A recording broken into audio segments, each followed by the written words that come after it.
ये बात आज से करीब 20 साल पहले की है। तब शायद मेरी उम्र 10 साल की थी। मेरे घर के सामने एक गुप्ता परिवार रहा करता था। वो लोग बहुत नॉर्मल सी लाइफस्टाइल जीते थे। सादे कपड़े पहनना, बाहर का कुछ ना खाना, यहाँ तक कि आसपास के लोगों से बात तक नहीं करते थे। उनका एक बेटा भी था जो मेरी ही उम्र के आसपास का था। वो कभी छुप छुप कर छत पे मुझसे बात कर लिया करता था, पर उसकी बातें हमेशा अजीब होती थी। वो हमेशा काला जादू, भूत प्रेत, आत्मा, बस इन्हीं टॉपिक पर बोलता था। और हाँ, सबसे अजीब बात तो ये थी कि वो कभी स्कूल नहीं गया था, पर सब कुछ लिख पढ़ सकता था। यहाँ तक कि उसकी इंग्लिश मुझसे भी अच्छी थी। ऐसे ही एक दिन दीपक और मैं छत पर बात कर रहे थे। तभी अचानक दीपक का बैलेंस बिगड़ा और वो बेहोश हो गया। बेहोश होते ही दीपक सीढ़ियों से नीचे गिर गया। उसे गिरता देख मुझे कुछ समझ नहीं आया और मैं फौरन दौड़कर उसके घर चला गया। अब दीपक के पास पहुंचकर सबसे पहले मैंने उसके फेस पर थोड़ा पानी डाला और वो होश में आकर मुझे देखकर हड़बड़ा सा गया। अरे तू यहाँ क्या कर रहा है? तुझे यहाँ नहीं होना चाहिए था। और वो आगे कुछ कहता, तभी किसी के कदमों की आवाज़ आने लगी। मुझे लगा कि दीपक की मम्मी या पापा होंगे, पर मैं गलत था। वो तो दीपक की बहन थी, जिसे आज तक किसी ने नहीं देखा था। उसके सामने आते ही दीपक के चेहरे का रंग उड़ गया और हड़बड़ा कर वो मुझे बोला, तू जा अपने घर, फिर कभी यहाँ मत आइयो। दीपक का ऐसा बुरा व्यवहार देखकर मुझे बहुत गुस्सा आया और मैं गुस्से में नीचे उतरने लगा। तभी उसकी बहन, जो ऊपर हमारे साथ थी, वो मुझे नीचे मिली। पर ऐसा कैसे हो सकता है? पूरे घर में एक ही रास्ता था जिससे मैं नीचे आ रहा था, तो वो मुझसे पहले नीचे कैसे आ गई? मुझे यह बात बहुत अजीब लगी और मैं फिर से चेक करने एक बार ऊपर आया।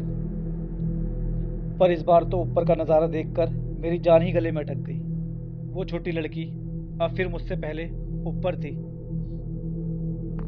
और इतना ही नहीं, इस बार वो लड़की नॉर्मल नहीं थी, हवा में करीब 2 फुट ऊपर उड़ रही थी और दीपक को फुसफुसाकर कुछ बोल रही थी। मुझे ज़्यादा कुछ तो समझ नहीं आया, पर मैंने इतना ज़रूर सुना, इतने दिनों बाद तो कोई इंसान हाथ लगा था, तू उसे जाने कैसे दे सकता है? यह दृश्य देख मैं डर के वहाँ से जाना तो चाहता था, पर मेरे पैर मेरा साथ नहीं दे रहे थे। अब दीपक की नज़र बाहर खड़े हुए मुझ पर पड़ी और वो इशारों में मुझे जाने को कहने लगा।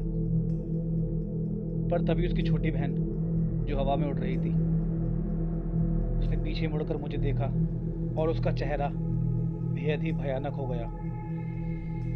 उसे देख मैं जोर से चिल्लाया और नीचे की ओर भागा। पर वो छोटी बच्ची पहले की तरह सीढ़ियों पर ही मुझसे पहले थी और इस बार वो एक नहीं, दो रूप में थी। अब मैं समझ चुका था कि मैं बुरी तरह फंस गया हूँ। ये कोई आम बच्ची नहीं है, कोई भूत या चुड़ैल है। इस घर में आना ही मेरी सबसे बड़ी गलती थी। अब वो बच्ची धीरे धीरे मेरी ओर आने लगी।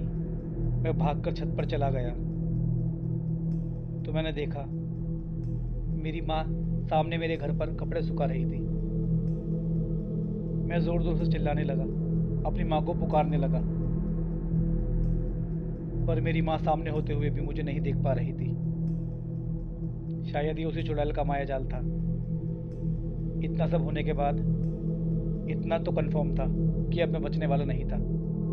वो बच्ची हंसते हुए हवा में मेरे चारों ओर चक्कर लगाने लगी। अपनी ओर मौत को आता हुआ देख मैं तो जैसे बर्फ की तरह जम सा गया।